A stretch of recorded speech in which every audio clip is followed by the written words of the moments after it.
Seeing the Wolf Creek Falls the other day and then looking at a postcard of it from the 1930s made me think how steady nature is. One of the giant stones that the falls runs over is shaped like pillars you might have seen in pictures of Stonehenge, except that it's leaning on another stone instead of standing straight up in the creek.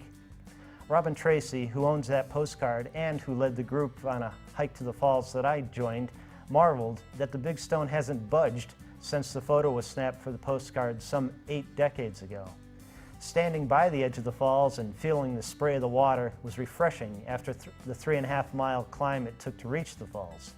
The trail for us began at the parking lot of the Walmart Plaza in St. Clair, which was another surprise. I thought the group was going to meet at the parking lot and then carpool to the trail, but instead Robin had found a pathway into nature from that shopping center. On the hike, she noticed a toad by her boots and pointed out where she had seen snakes and other locusts on previous hikes to the falls.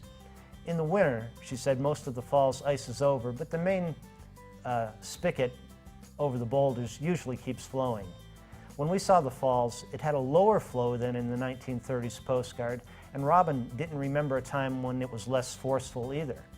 Wolf Creek Reservoir above the falls also was shallower than Robin remembered.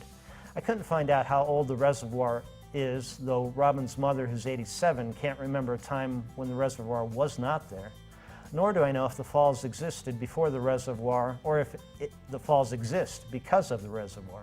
I do know that dams for reservoirs eventually silt up and waterfalls eventually erode. The mighty Niagara even shrinks about a foot a year. Someday, that leaning lintel at Wolf Creek Falls might go splat into the creek.